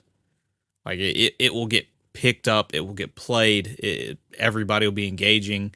Of course, what's going to be the biggest interest is going to be, since it is co-op and everything, is there a lot to do? Is there an in-game? I would assume there's probably some in-game content and whatnot with them having all these gear to earn and stuff. So it's really good. It's on Game Pass because it'll jump. The engagement will jump just because of that. It definitely, it felt like, I don't like saying it felt like a Game Pass game, but it definitely kind of did. Like, just from everything I've seen so far. And here's the best way to put it. I think it's less of it feels like a Game Pass game and more of this is a game that feels like it has the most to benefit from Game Pass, if that makes sense. Like, I think it's going to be a good game, but is it certainly going to benefit most because of the fact people don't have that $70 barrier of entry? Yes, by far. It'll definitely intrigue more people to try it out versus if it wasn't. I mean, it's the Netflix thing. How many movies, you watch just because you're like, I don't got to pay for it. It's part of my, it's on there. Like there's definitely movies that I've seen because of a subscription service that I would not have paid to go see. And some are, surprising. You're like, oh, wow. Yeah. So that's really good. Yeah. That's going to be, I feel like a lot of that's going to happen with this game. Assuming once again, that all the previews are it matches up. The whole game matches up to the 90 minutes that people have seen. So. Okay. What else we got? Well, next up, we know that Anthony's not seen it, but Ninja Theory showed off a look at Hellblade 2's facial animation tech at GDC, which Unreal 5, they showed off quite a few things. I know it is the butt of so many jokes, but my word, how does Fortnite look this flipping good? Like, other games in the space are like, look at us. Fortnite's over here like, we're on Unreal 5, sucker. Like, and Yep. like seeing what people have created, they've done all kinds of things with like the Fortnite. There's an Unreal editor in Fortnite now. To like, people have made Rust and Shipment from Call of Duty and are playing stuff like that. Like these, it's insane. It's like everybody talks about how Roblox is this huge thing, which because Roblox is a humongous thing and people are building ridiculous things in that game. Fortnite is about to do that with this editor. Like, that is the main reason they're bringing it in, is they're like, oh, all those dollars over there in Roblox. Well, guess what? We're going to bring this into our game to create things, and we're going to make sure the creators are making plenty of money off of it, so they do come over here. So just Epic is one of the smartest video game companies out there. But I digress, because their engine is, everything looks incredible. We're going to watch this trailer and let Anthony see what the deal is. Live reaction. Live reaction. I need you to go so over the top that you crash. Sign perf cut, take 13.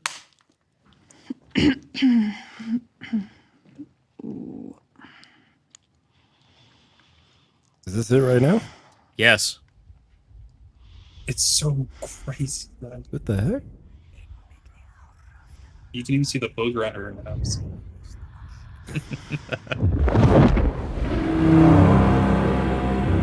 I see through your darkness now. Hey. I see through your lies. I can see the video game-ness in it, but yeah. I will not appease your gods. I will destroy them. With that little extra.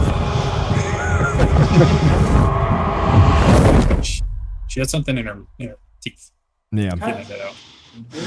Good? You like it? They were like, okay, this is going to be a tech demo of your face. We need your lips to move in all kinds of crazy ways. Oh, yeah. Okay? Because if not, people are going to be able to see how pixel, it's just like, all right, she's saying it with all the lip. Like, well, that was impressive. At the beginning of that, I actually thought that was her just dressed up. At the very beginning of it, before they add all the other effects, and it was like, wait a second, this is also in Unreal 5. Like, next gen's coming. Oh yeah, it's like, gonna be great. Well, keep in mind that sort of stuff. It's not gonna. That's gonna be limited cutscenes and whatnot. Oh yeah, but that does signify that in-game cutscenes and stuff like that will look even better. So, if that's going to be a regular, your FMV cutscene, for lack of a better way to put it right now, yeah. Oh yeah, that's good. And we've had some incredible performances recently. I mean, the cutscenes in Death Stranding are incredible. That's true. You've got as maligned as Callisto Protocol was, the facial animations were incredible. So the technology behind all of this stuff is just, yeah. I mean, Modern Warfare 2 looked good. Yep. So I mean, the craft is just growing, and games are just looking better and better and better. You know what games are really going to benefit from that? It's going to be the comic games. The games based on the comic books, like those are really going to benefit from this tech leap. I just had an imagination of what if Batman Arkham Asylum and Arkham City like had this kind of technology. You know what I'm saying? Like, that would be nuts. Yep. Those scarecrow scenes and things like that would be so wild. Well, a game that's about to probably benefit from those is PlayStation 5's own Marvel Spider-Man 2, which leads us into our next segment, which is that somebody made a boo-boo because he don't know the space. Spider-Man 2 is apparently going to release in September. Tony Todd claims that there's a massive publicity campaign that is planned in August, and that's when they say a lot of the commercials are going to drop. And he said, looks like September, when somebody was asking about when the game was coming out.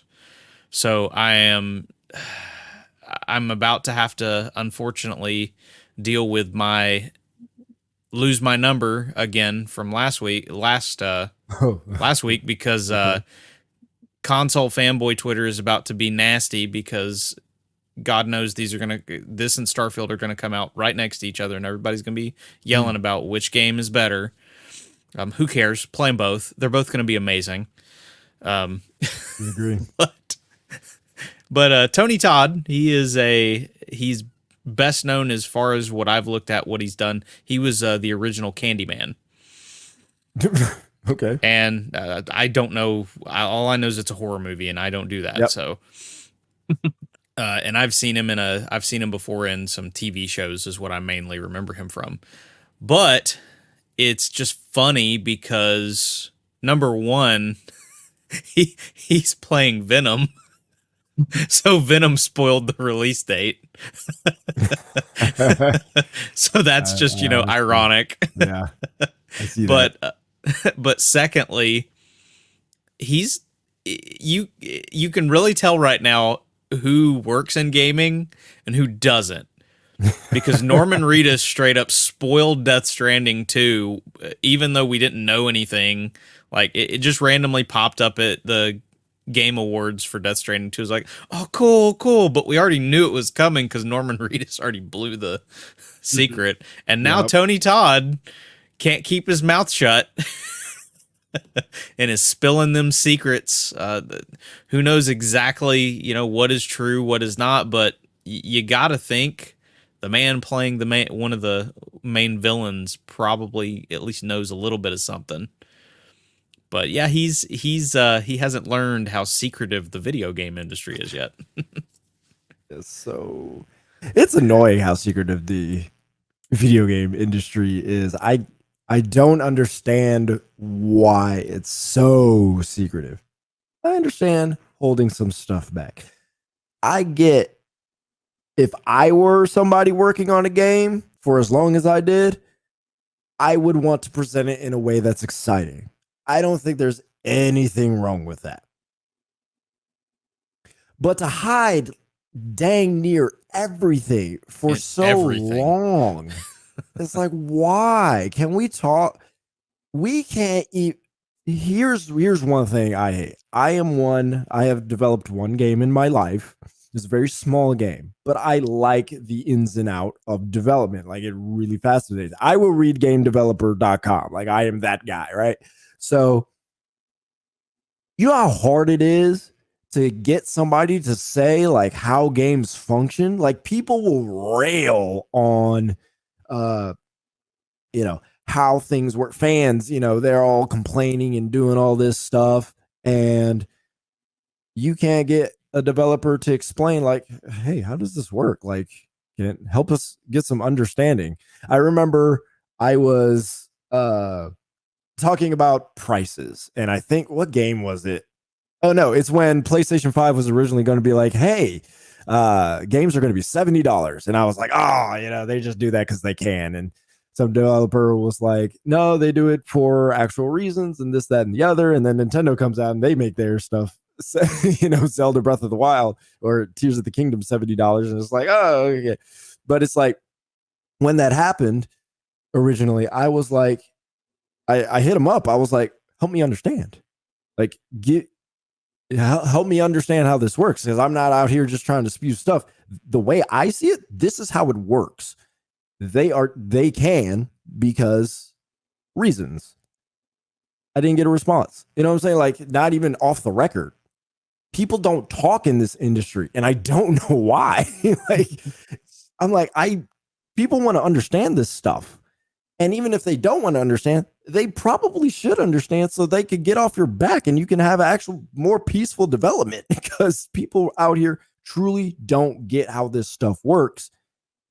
And when you have the opportunity to clear the air without even spoiling anything, without giving away your live service techniques and things like that. You don't say nothing because money. I don't know. The movie industry makes a ton of money too, but they're far more open. Like, we know how movies are made at this point, right? Do you know how a video game is made? Kind of. Yeah. Like, it's so hard to figure that stuff out. Like, thankfully, I think it's Double Fine. They released how Psychonauts 2 was made. Great. I'm gonna watch the crap out of that. It's fantastic. But yeah, I'm done. Soapbox over. We need more than dev diaries after the game's released, or like as marketing material. And it Yeah, really exactly, is as a lot marketing of the material. time. It really is just the fact that they don't want their secrets stolen, like their systems stolen. And I get that. I don't have a problem with that, but there's still ways to. You can still be more open. Yeah, you talk about these things without. You can talk about principles, right? Yeah. Without giving away secrets. Philosophies. Well, I mean, heck, Yes, you can't exactly. even get a title logo half the time. Seriously. So yes, we had like half of GTA 6's leaked, and we still don't know. We still have no idea if any of it was legitimate. Right now. I mean, like they already created GTA 6 and Fortnite based off of the leak. And like nothing. Seriously. But it is one of those things. It's like, why wouldn't Rockstar just come out and say, "Yeah, we're making GTA 6"? Like, what's the problem? Drop with the that? logo. Yeah, drop the logo. Say, hey, you may have heard something. This is happening. Yeah, we're making GTA 6. Like, people would be excited knowing that the game that they want is actually being made. Okay, great. The worst thing is you already know that's what they're making. Right. Yeah. They just won't say it.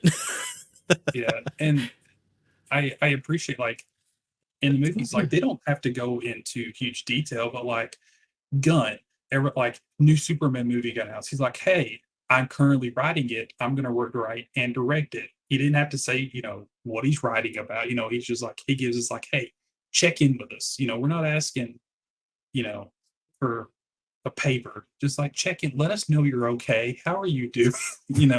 Is there any way we can help you? Which it's tough, and I get it from the dev side about being so secretive because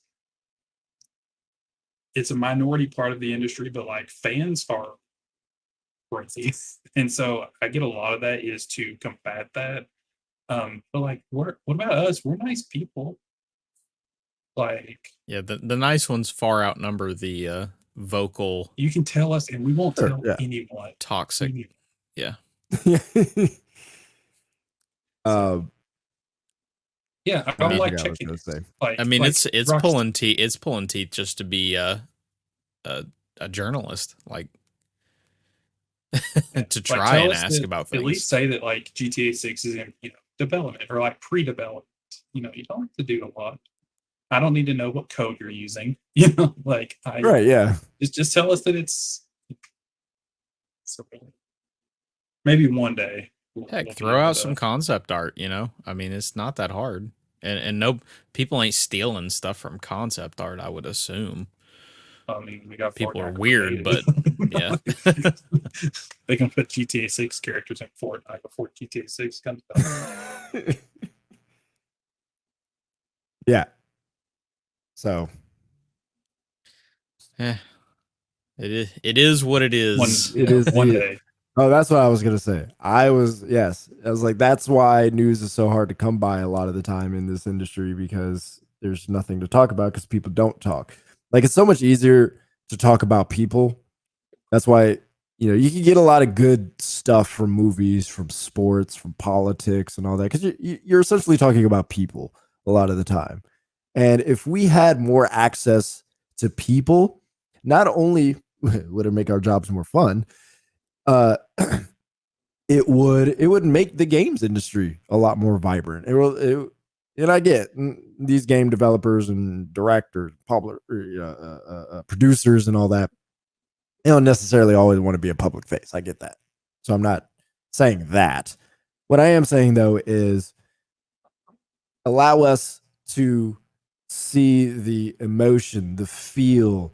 Let us see the story of what it is to create this thing as you're creating it. And again, it's not this whole bunch of detail. And all of it is marketing, like to an extent, but it doesn't always have to be like on your terms, like Mhm. if we want to get an interview and just ask some questions and, ask some questions some fans are curious about, what's so wrong with that? Nope. Uh, it's got to be curated beforehand. If you decide to take that kind of interview, or nope, we're not going to answer any questions about this stuff. Even with the review process, like PlayStation's got some wild review guideline stuff, right? Like that sort of stuff. Like we can't even be completely forthright in reviews sometimes because Sony's like, you can't talk about this, and you can't talk about this, and you can't talk about this. Which, and what happens if you do talk about it? You lose access, right? So like you have to play that game. Intents and purposes, that it's definitely not the only company that does that too. No. Just so They're no one uses notorious. us for a for more console wars. It's definitely not just Sony. There are lots. No. We get that from a lot of The people. views and thoughts of in gamers embargoes. does not reflect Noah's personal views and thoughts. Yes, that is my world right there. Yes, Yeah. My views do not represent gaming trends, but I just pick on Sony because they are notorious for doing that. They If you are. were to ask I around agree. I agree with you. So yeah, but no, as they are someone not who the had only one. literally no video footage he could use in our holiday guide because we had to wait a week to post any video footage from recent Sony games, I agree with you. Yes. So stuff like that. It's just like you guys are over micromanaging this stuff. You're not gonna lose money over releasing videos a week early. Stuff like you're just not. Yeah. And like, I guess my final, thought on it is, I think there's a middle ground or a compromise that could be met between, showing everything, full open door, all that, and between that and them not saying anything, and then coming out to these award shows and press events and talking about how you're so excited because they say that every introduction. We're so excited to bring you this footage. Really? Like, then give us, let's meet in the middle. Give us more. Show us why you're excited, and give us like a thought process. Give us at least, like I said, check-ins. Don't just go radio silent and then come out all, we're excited to finally show you. It's like, we would be more excited if we had a little bit more of an insight. So I think there's compromise, definitely. I think so too. I mean, even the IGNs and GameSpots, the two of the biggest ones, they don't get stuff a lot unless it is on the publisher developer's terms. So it's weird. I wish it was more open. Because now I will say this: indies is a little different. Indies they're more open. It's just numbers wise. A lot of that is because they're looking for that. Yes. That engagement, exposure. Yeah. 100%. Even though we've asked some interviews with indies, and we still don't. Like your numbers aren't good enough. Whatever. But the point is, you get that sort of fun from indie developers. Yeah. Like I got to talk with Frogwares this week, and man, that was great. Oh yeah, Frogwares. Yeah, I like them. Anything else? Well, we've got one last thing. It's pretty much the other lose my number thing. I've managed to hit both of those already. And we just, Metacritic announced their top 10 publishers for the year. And no surprise. What's that? 2022? For last year, yes, sorry. Okay. Now that they have everything together, and to no surprise, Sony Interactive Entertainment was the highest, which they had 3 games that were exclusively on their console that were up for Game of the Year, so not really a surprise. They were followed by Paradox Interactive, who, I'll be honest, I do not know what games they make. Number 3 was Activision Blizzard, which they had pretty much Overwatch and Call of Duty release, if I'm not mistaken. That would be most of it. followed by Focus Entertainment at 4, and Take-Two at number 5. The interesting thing, of course, Sony finished second last year. I believe it was Microsoft, actually, who was number 1. Funny enough, Microsoft was number 1 with largely because Deathloop, which was only on PlayStation last year. I might be wrong, but that does just make me laugh just a little bit. Paradox Entertainment, like I said, they weren't even ranked last year. Paradox Mixed Cities. Okay. Crusader Kings. Well, they must have just had just a bunch of stuff hit last year that Yeah, managed to hit. I'm over here like, This is based on. This is actually based on the top 5, or you have to have at least 5 games that you've dropped, because out of the 45 publishers that they list, Microsoft is not even here, because Microsoft did not publish more than 5 games last year. So, surprisingly, of course, Nintendo actually at number 12. Okay. So they fell out of the top 10. Electronic Arts was 17, Bandai Namco at 24, even having Elden Ring. That just means the rest of their projects didn't do as well as they had hoped, with Ubisoft rounding out some of the bigger names at number 38, which Ubisoft, honestly, their big thing is their big hitters weren't there last year. You didn't have Assassin's Creed. You didn't have any of the other things. So it was a lot of the smaller projects. Again, kind of like Nintendo, just didn't have the heavy hitters. So the stuff that was there just wasn't as big. So yeah, really, there's not really a lot of surprises beyond the fact that some of the people from last year just weren't on the list, really. Okay. Yeah. That's fascinating. I didn't even know that Yeah. dropped. So is this Yep. thing averaging out the scores of each publisher, developer, and ranking them? So they have the average. It seems like they actually go by points earned, is what they actually go for their actual numbered rankings. Like Sony earned 338.4 total points What does that overall. mean? I'm assuming that is probably the number. I would assume it's probably the number of games as well as the score. Oh, okay. Or Okay. that's what I'm saying is my assumption. It could also be some other form of points score that they have with everything. I'd have to look specifically on it to figure out exactly how they do everything, which, of course, they say that the results are detailed in their main article. Here, I'll give you this. This will help, actually. Their first metric is the average Metascore for all games released in 2022. Okay. That is 150 possible points are awarded at 1.5, the average Metascore. Number 2 is the percentage of scored products with good reviews, which is a Metascore of at least 75. They give 100 points based on that. So like 80% good is 80 points. So in that case, let's say you release 5 games and 4 of your games were above 75 and 1 of your games was under it. That's the way that they're ranking that. The number 3 reason they give points is the percentage of scored products with bad reviews.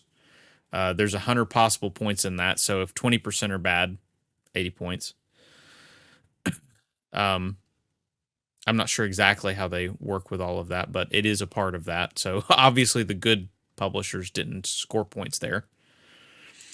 And then, of course, your number of great titles, which was a 90 or higher, that was a minimum of 7 reviews, had to be there. So you couldn't just have like 5 reviews on that game, and that was why your score was so high.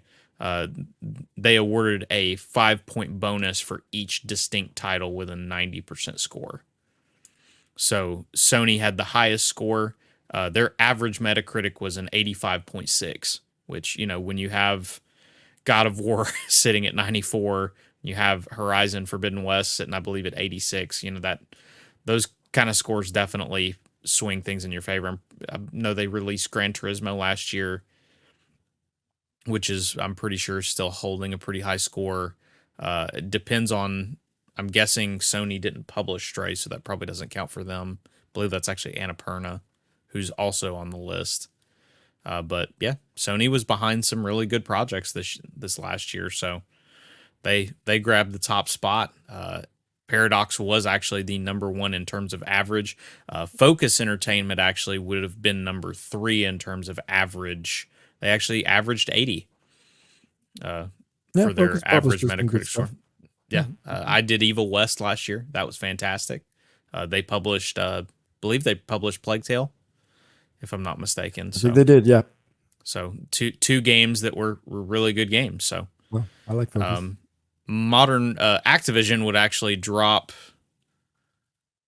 Activision would actually drop, I believe, out of the top 10 based on average score because they were a 76.5. So I'm assuming they were able to make up some ground on multiple titles being great titles, so that you didn't have as many duds in the bunch. Which they obviously, I don't think they had a lot. Do they count multi-plat? So like Modern Warfare 2, like I know this didn't happen, but Well, let's say it scored 86 on Xbox and 88 on PlayStation and 70 on PC. Like do they have a way of figuring that out, or do they just I'm assuming that they probably do. Trying to see specifically here. They could not. I'm not seeing anything specifically on it. What they're showing. So that could factor into it, but I'm not at least seeing anything that would point in that direction. But I mean, it would be that is an interesting thought there, unless they just average it out. Yeah. That's all I'm yeah. trying to figure out. Well, I mean, I think we can pretty easily, most likely, stick Sony at the top because most of their games release one place. Well, yeah. Yeah. But when we talk about Ubisoft or Activision, Blizzard, or any other publisher that does release multi-plat, I was just curious like how that's factored in. Well, Ubisoft, the sad thing is that wouldn't help them that much because they were at 38. At 38 place. So if anything, it would drop them further. Yeah, I was just like, no, we're fine. We're fine with 38. Now, if it is the case, I would say Activision Blizzard probably got a little boost from the whole multi-platform thing. At least most likely, but I don't know. It's more of just an interesting thing of seeing, how certain publishers manage to carry themselves. Just trying to see if I could pull up, because you can actually pull up the company specifically on what they released for that year. On what they released, so it's fascinating. Very. I'll look at it. Yeah, I can at least say, looking at some of it, I'm not seeing it as though they do that, because it looks like, because when I see, for instance, Call of Duty Warzone, the only thing I see it for is PC, so that might be what they're taking into account is whatever the PC score is. Because for instance, but I see World of Warcraft, Dragonflight, Warzone, Modern Warfare 2, Overwatch 2, and then that's it for their year. So I wonder if they pick like that's only 4 games. Score. So they might, but on the other side of things, they only have 4 different scores here for the year, and they would need 5. So they may take into account all of the multiple. Okay. They may take into account the multiple platforms, because admittedly you are none of the scores are the same, and with Metacritic they do seem to specifically they don't just I don't believe just give the same score from IGN to every platform. No. If I'm not mistaken. So it is whatever you reviewed the thing on. Yes. So if that is the case, then it would make sense to grab the scores from the different platforms, because you are reviewing yes, it's the same game, but you are reviewing it on a different platform. Okay. So yeah, Sony's number 1 for 2022. Yep. They had a very good year, so I cannot blame in the slightest. They Yeah. really kicked it. Yeah. Well, Microsoft's actually going to release 3 games this year, so see where they go from there. At Minecraft least. Legends, At Redfall, least. Starfield. Yeah. Well, and then they did Hi-Fi Rush. Oh yeah, Hi-Fi Rush. That's a So, thing. and we'll have Forza supposedly this year, so they'll make it to 5. Supposedly, yeah. 10 since they're coming to PC as well. You're right. Oh goodness. Yep. Are we gonna count mobile since you can play it on both? No. The cloud Game doesn't Pass count on yet. mobile. No cloud. Let's get in there. The All right. cloud does not count yet. Well, that would do it for us then. We'll leave on that note. PlayStation on top. Yay. Appreciate you watching. Appreciate you listening. We will talk to you. Oh, yes. We're going to have some more Diablo talk next week. Oh, yeah. Oh, yes. Co-op. How does that work? Gonna get it rolling. Figure that out. Also, I'm just going to say this before we go. I don't know where all of these interviews are coming from and how we're getting them, but it's cool that we're getting them. We got like a buttload of interviews on Gaming Trend right now, so go read them because they're all pretty fascinating and people are missing out. Get some good stuff on there. Oh yeah, All right. it's honestly, we just got hit up by a lot of different really cool people, and yeah, so check it out. We've got the most recent one is the one I did with Vyacheslav Pakalin, who is the sound designer for Frogwares. He actually scored the entirety of the Sherlock Holmes Chapter 1. So if you go listen to the soundtrack for that game, he did all of it by himself. So it's it's a very impressive soundtrack. I really enjoyed listening to it. So but also he's working on The Awakened, which is coming up soon. We also got to talk with Danielle I think it's Basutti, if I'm not I believe that's how it's pronounced. But yes, Adam Moreno did that. Yeah, he's been our interview guy, but he got to talk with Freya from God of War. It was pretty awesome. And then he's also talked with several composers. He got to talk with Gary Scheinman behind the BioShock series, Middle Earth, Shadow of War, and the guy who actually recomposed the Dead Space soundtrack for the remake, which that in and of itself to me is a real interesting talk, because he had to figure out how to keep the spirit of the original and not mess it, not change it too much, but find a way to put his own spin on it. So just cool stuff. Yeah. So that's all there on gamingtrend.com. With that said, deuces. Peace.